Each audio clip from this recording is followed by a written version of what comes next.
Hey everybody, welcome back to the Down to the Wire podcast. I'm Bryce. I'm Ross. Today we have a lot of really exciting news for you guys today from the MLB, the NBA, and the NFL, so stay tuned for that. All right, so to start off, Mookie Betts has just signed or just agreed to a 12-year, $365 million deal. This is on top of the 1 year, $27 million he'll be getting this year from the Dodgers.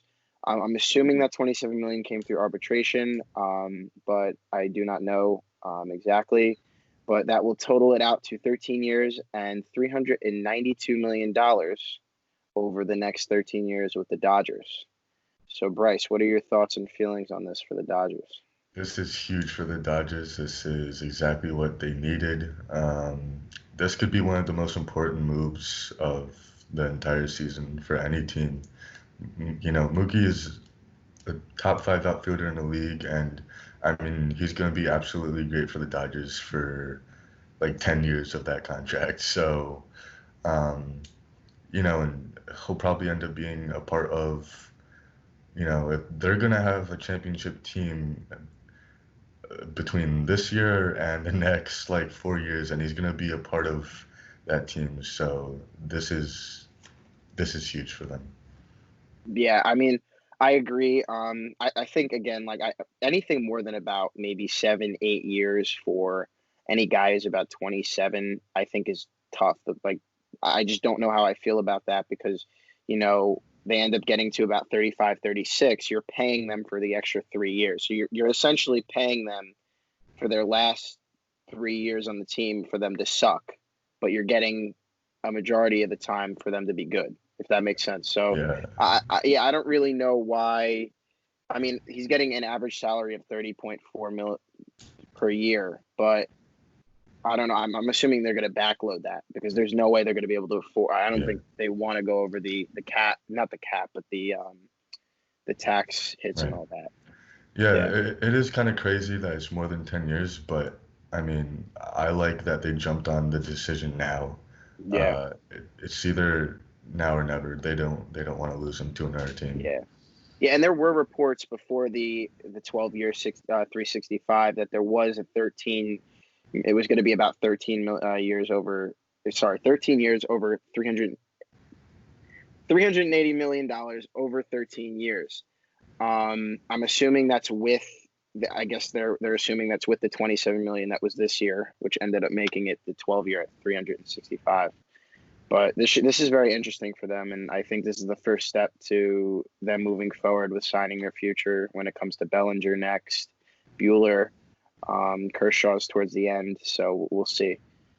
More baseball news for you guys. The San Francisco Giants signed Major League Baseball's first ever on-field female coach. So now their first base coach is a female.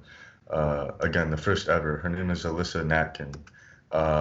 And she's only been working for like a week at this point, and apparently they already really like her. Apparently she's doing a really good job. Apparently the players really like her. And before we get into uh, what we think about this and our opinions, I'll let you, Ross, give a little more background on her.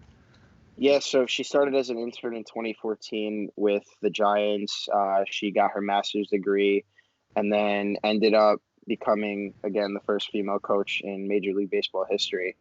Um, where I'm getting my readings from, it's saying that there is a 7 coach maximum, so she won't be able to be in the dugout during the game, but she'll be on the field for the coaching, and then I guess she'll go into the clubhouse. I don't know how it's going to work, but um, I think this is a really big step for not only baseball, but I think just, again, sports in general. You hear about the 49ers female coach that they have. Um, you look at, I forget her name with the Spurs. I know who you're Bryce, talking about. yeah. And I think that's a big deal. And I think she should have been looked at for some head coaching spots elsewhere. And I think she should have been the head coach over Tim Duncan when Popovich was out for those few days. And I think we're now starting to see that women can coach men's sport. It's the same thing like basketball. It's the same concept. Softball, baseball, same concept. Maybe not pitching, but everything else, same concept. It's a lot of the mental things. It could be even tougher. And I think women's sports. So I think this is a big step for the world, let alone Major League Baseball in America. Yeah, it is a big step. I like this. I think it's cool. So far everything seems good. I'm not gonna be surprised if she gets a lot of criticism or even hate. I hope not, but that's just how the world is. So that will probably come up eventually. But I mean, I don't see why not. Uh, I'm sure she's very capable of being the first base coach. I don't see why not. I'm sure she's going to do a great job, and I'm sure we'll see more of this in baseball, other sports as well. And I mean, it's cool. Yeah. Yeah, and then she's 30. She's very young to be Yeah, doing something like she this. is young. But yeah, I mean, she must be living the dream. The fact that she grew up in California, she went all through college in California, and now she gets to. I mean, I don't know if the Giants were her favorite team growing up, but I mean, if you love baseball and softball your whole life, to play or to do anything with your hometown team is always cool. So I wish her a lot of luck, and this should be interesting this year. I'm also kind of wondering if maybe knowing that there are other female coaches in the MLB, not on field specifically, but like the Yankees, for example, have one of their hitting coaches is a female. So I'm wondering if maybe the two of them will ever like interact. Maybe that's something that would just like make her more comfortable. Maybe it's cool being able to relate to other I girls in the mean, game. I feel like they are. If they haven't yet, then they will. I mean, they're both going to get certain scrutiny, Yeah. which unnecessary scrutiny, which will come with this, and I think they'll just be able to bounce off each other. But there's no doubt in my mind they've spoken to maybe that Spurs assistant coach and whatnot, and gone through things with people. But I mean, they got our support, so can't wait to see what happens. Yeah. All right, so for some more baseball news, in Yankees news in particular, Domingo German last year was suspended for 81 games due to domestic violence. Apparently, he had done some things to his girlfriend that were unacceptable and something we don't appreciate in this world. He was suspended he had the suspension that started 18 games last year and then will be added on this year for 63 games. Now, I don't know if that means obviously that's the whole season this year plus 3. I'm assuming he'll be out 3 for next year. But he did tweet a couple nights ago, about 4 nights ago, that he was leaving the game of baseball. And the next day, then chose to say that he was sorry for all that and that he was in a bad time and it's been a bad situation for him and his family right now. I mean, he deserves what he got, but it could be tough on someone. So, Bryce, what are your thoughts on this? Yeah, he deserved the suspension, but when you're an athlete, especially at that high of a level, you gotta realize what you did was wrong, but you can't just let the suspension affect your whole career. Like, you can keep playing after that, and you can fix your reputation. When I first heard this news, I was ready to cry because I love Domingo, and I think after last season, he proved that he can be a really good pitcher in the starting 5 rotation for the Yankees, which is really surprising because he really exceeded expectations last year. He started off really hot, 9-0. He pitched way more innings than he was supposed to, and he still wasn't tired or injured or anything like that. Um, so, I'm glad that he's back. Hopefully the Yankees are cool with him and they decide to keep him around, and I'm excited. Again, like I said, I think he can be a really great pitcher for them in their rotation. So hopefully the Yankees are gonna keep him, and hopefully he's gonna be really useful for them. Yeah, I mean, he showed last year that he was able to do it at a high level consistently for a season. He did struggle at times, I think, against the Red Sox and whatnot, and I think that's just some of the pressure. He was young, 26. He's 27 now. So this will be interesting to see when he comes back what's going to happen. But I mean, if I'm correct, he was traded from. Or no, he's been in the Yankee system for a long time. I think we took him from the Marlins. He was part of the Nathan Eovaldi trade. Right. And he was just a throw-in. and he ended up being, of course, a really good pitcher. So we'll see. I think he'll do well when he comes back, if he chooses to come back. I think he just needs to get his mentals right before anything else. And again, of course, what he did was wrong, but as much as it was wrong, it is a tough, when you go through a suspension or being away from something you love and you've been used to for your whole life, it is tough. So I hope he gets the help he needs if there is something going on. And yeah, I think we've learned in this world it's better to just forgive. So let's hope we can forgive and move on. All right, so for this segment, a little new WNBA news. University of Delaware alum, where I go, Elena Delle Donne. Some sad news, though. She was originally told by the WNBA and the Mystics that she would not be getting paid for being out this season due to her Lyme disease, her having Lyme disease. She's had it for majority of her life. In her Players Tribune article, she did say she takes over 60 pills a day, and it was causing immune problems and other things, and she thinks sitting out the season would be the best, but because of her health. So she was trying to get paid, and they denied her at first. And Bryce, what are your thoughts on all this? Yeah, I mean, they denied her at first, and then yesterday the Mystics announced that they actually will pay her. I think they kind of should have just paid her from the start. I understand in basketball, your contract isn't always guaranteed when you're not playing. But I mean, it's a rough time for everyone, and it just with the Lyme disease and all that, it really seems like she's struggling. And I think they might as well have just paid her, because if she's not getting paid and she's not playing basketball, that can take a toll on her mental health and affect how she's able to support her family. But the Mystics did announce that they will pay her now, so Yeah. good for her. Yeah, and she is. I mean, I was surprised more in the fact that she's one of the best players in WNBA. She was the reigning MVP.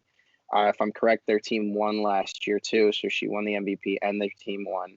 And on top of that, this was her second MVP. She had won one, I think, 3-4 years prior.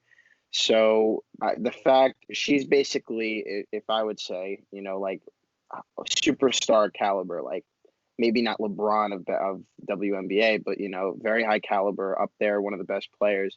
So they should be treating her like one of the best players. I mean, any player, if they have this issue, should be getting paid, I feel like. But especially with what she's done for the WNBA and everything, I think that's a huge deal, the fact that they were originally not going to pay her. So for this segment, we'll be moving on to the NBA. We'll basically just be talking about what teams and or players we think have the most to prove for the remainder of the season. So, Ross, how about you go first with your pick? So the first one I think with the most to prove is Harden and Westbrook. I think once Westbrook comes back from the COVID hiatus, I think there was a few pictures of Harden during quarantine. He looked like he gained a little weight, but I feel like with his light step, that shouldn't affect him, but we'll see.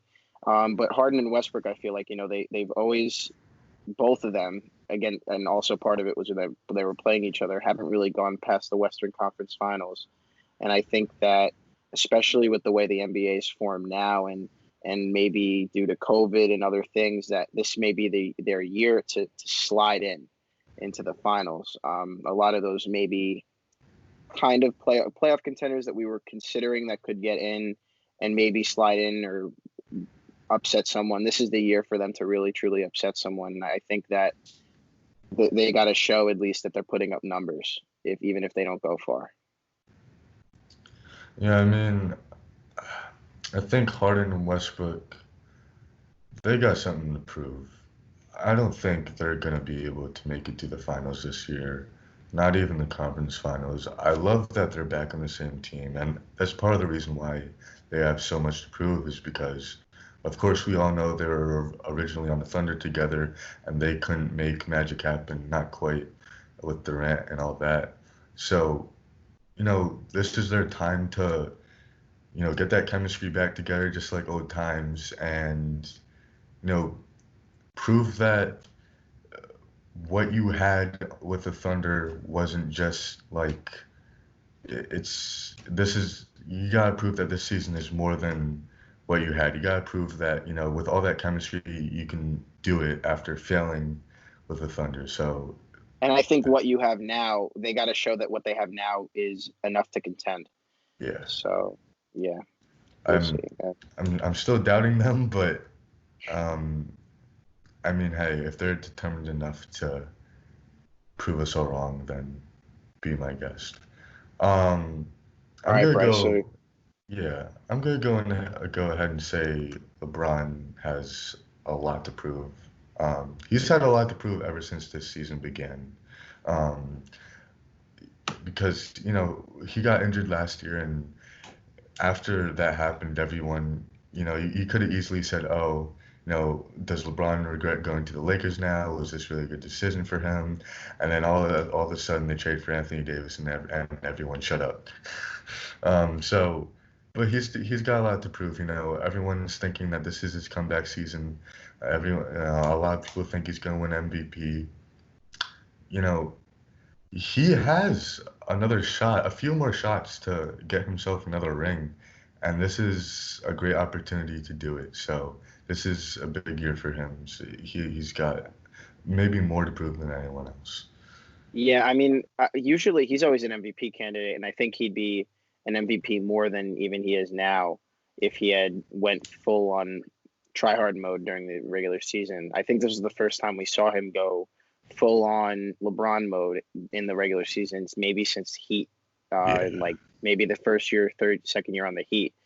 I think Davis definitely took a back seat, which will help them. And then on top of that, they got the 2-month, 3-month break. So they're refreshed. This is their year. I think they both have a lot to prove, especially LeBron. I would even maybe argue that Davis has a little more to prove because, when LeBron's not going to be on the court or when he's a little tired, what's Anthony Davis going to do? right. And that's the part that's going to be big. So I'm looking forward to seeing what they can do now with Yeah, the break. and rest is only going to help LeBron. It's only going to help Yeah, him. it will. I think, well, for any player, but specifically him because, his work ethic and what he wants to do. All right, so maybe just one more as a full-on team. I think is a big one. I mean the Bucks. I think we all know that Giannis is the only guy on that team, and you could always make a case that the Bucks have a lot to prove. But I really think, and the Sixers again. I think that whole thing's a crap show right now.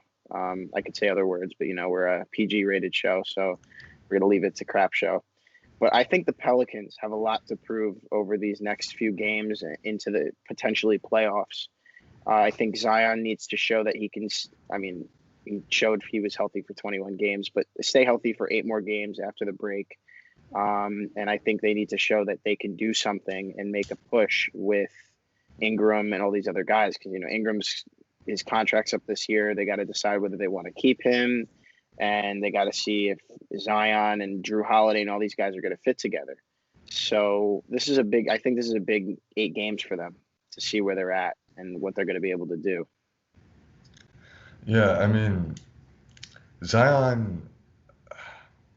What I want to see him prove, it doesn't have to be this season. What I want to see him prove is next season because that's when he gets his chance to play an entire season. But as much as Ja Morant has already proved himself, I want to see the Grizzlies prove themselves more than the Pelicans because, yeah, they proved themselves a lot this season. I don't know if anyone expected them to make it into the playoffs because they're the eighth seed right now, but I want to see them take it a step further and through these 8 games, the Pelicans have the easiest schedule. So I want to see the Grizzlies really take control and make a statement and say, hey, not only are we here, but we're here to stay, and we're not letting those 4 teams right behind our tail take our spot.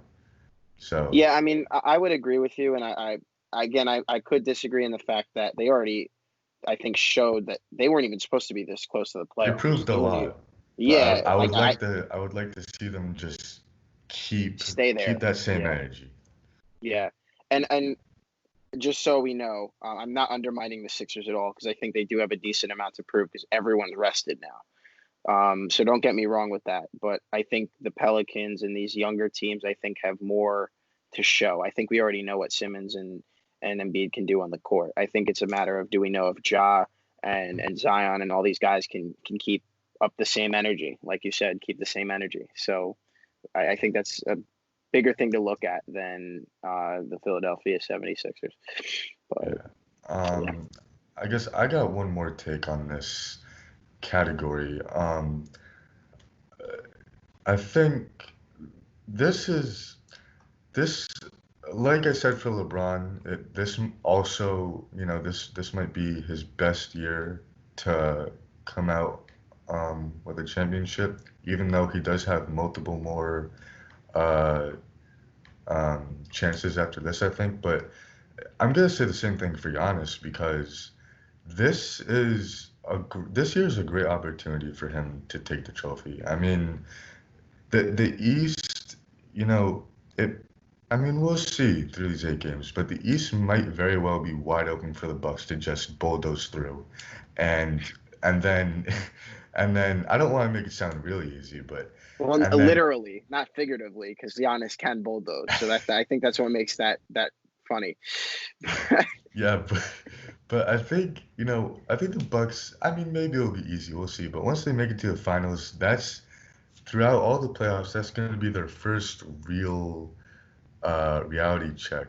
That's going to be their real competition. And yeah, Giannis will have plenty more opportunities to win championships in the future. But like now is the time because everyone thought he was going to do it last year. He got stopped by the claw, and the claw is not in his way this time unless he meets him in the finals. So I think this might be a great time for Giannis to prove himself, even though he's Yeah, proven himself a lot already. yeah, yeah. And actually, just speaking about NBA things real quick, I find it funny how everyone was talking about the Clippers when obviously the trade and the signing and all that with Paul George and the claw. But looking at it now, I don't think anyone has brought up the Clippers as much as any other team. Everyone just forgets that Kawhi Leonard is sitting on that team. Like it's not that we forget, but we just stop talking about it. It's really weird how you look at Kawhi and LeBron. They're two both you could say at the equal level right now as far as caliber of play, and we don't talk about Kawhi. And I think that's just a crazy thing looking at it as a fan, and I think you would agree with Bryce. It's like we just like how I like why mean, does everyone stop? you know I'm always gonna agree when someone says a statement about Kawhi, talking about how like he's underrated. Speaking of the Clippers, I think they have something to prove because, I think a lot of people aren't convinced about the hype with the Clippers and the roster that they constructed and all that. If you better believe the hype if you don't, because, you know, yeah, you could say, oh, they're not performing as well as they should have been this season. And, what the heck is going on with the chemistry between Kawhi and Paul George? The chemistry should already be there. It's taking too long. And while the chemistry thing might be a good point, you know, Kawhi doesn't give a darn about the regular season. He's not going to try that hard because he doesn't care who he plays in the playoffs. If he sees the Lakers in the second round, that's fine with him.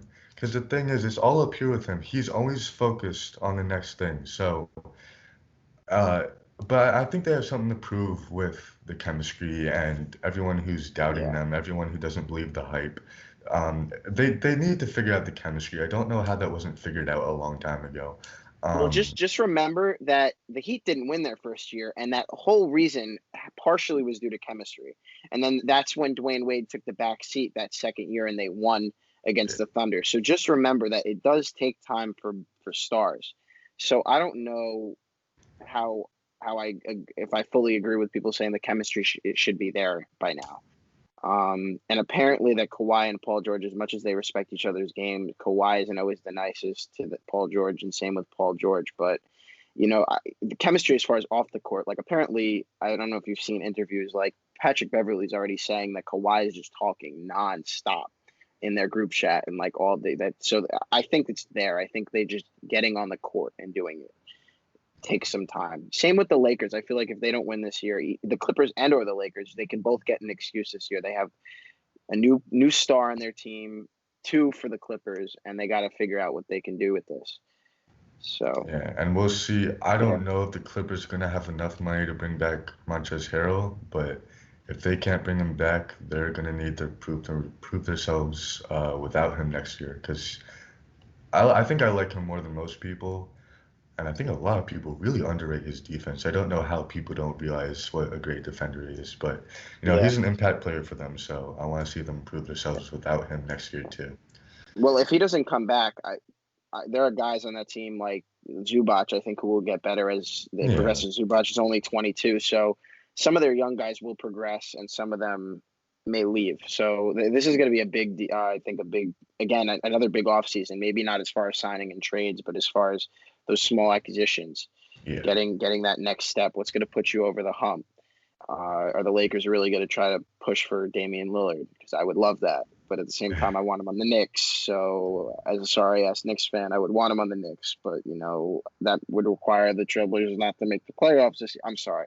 I may start crying. Okay, so this is going to be a mouthful, but we're going to try to tune it down a bit.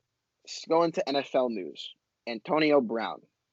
When are we not talking about this name? Never. Man goes into the dust, he comes back. He falls asleep, doesn't talk for a while, comes back. Well, part-time rapper and now, I guess, free agent who is waiting to get I guess if you want to call it, sentence from the NFL on how far his charges are going to go and suspension with the NFL. He tweeted out for the second time about retiring. Now, we don't know what kind of retirement this was, but at first, he tweeted on July 20th, "It's time to walk away. I done." Not even I'm done. I done. Everything in the game. And then he says, "At this point, the risk is greater than the reward. Thank you, everyone who's been a part of this journey. I sincerely thank you for everything. Life goes on, 84. And then he says, "I came, I saw, I conquered, mission complete, call God." Then the next one, Timothy, with the little emoji, yeehaw emoji. And then the next one, it says Timothy with a link to UnitedMasters.com. I'm assuming that's where he makes his music from. And so I don't know what this means. This could mean that he's retiring from the game because he said 84, but he also could be retiring from music because he wants to come back to the NFL. So, Bryce, I'm going to hand this one to you. Where do I get started? Look, I just want AB to get his mental state right. For God's sake, see a therapist or a mental health professional or something. Just be a normal person. Be serious with the apologies. Don't apologize and then do something crazy. Stop tweeting out every week that you're retiring. Either retire or play. And then once he gets his mental state right, I would love, if he's just a normal person and doesn't decide to be a jerk, I would love to see him play in the NFL again. Apparently, he might be talking with the Seahawks and the Ravens, maybe another team or two. I just want to see him be healthy and play football again. That's all I want from him. Yeah. I mean, 12 hours ago, he did retweet. It said, "We had an honor of filming you on your recent visit to San Diego. You were still electric lightning. Do what you need to do to get back on the field, brother." So it looks like he was retiring from music, which means I guess he's putting his full life moving forward to football, as he would call it in his bio, 84/7. So we'll see. And yeah, as long as he gets help, I think he still, even at 30, can do a lot for a football team. Okay, so we have one or two more divisions that we have to do for the NFL, but we are going to take a quick break on that this show. We will be back and restarting that next show. But I'm Ross. I'm Bryce. And thank you for watching Down to the Wire this week. Please feel free to follow us on Instagram, subscribe, comment for anything in the show you wanted to give an opinion on, or anything you want to any feedback you want to give us. We're always listening to it. And make sure to keep a smile on your face. All right, we'll see you. You should have said like the video.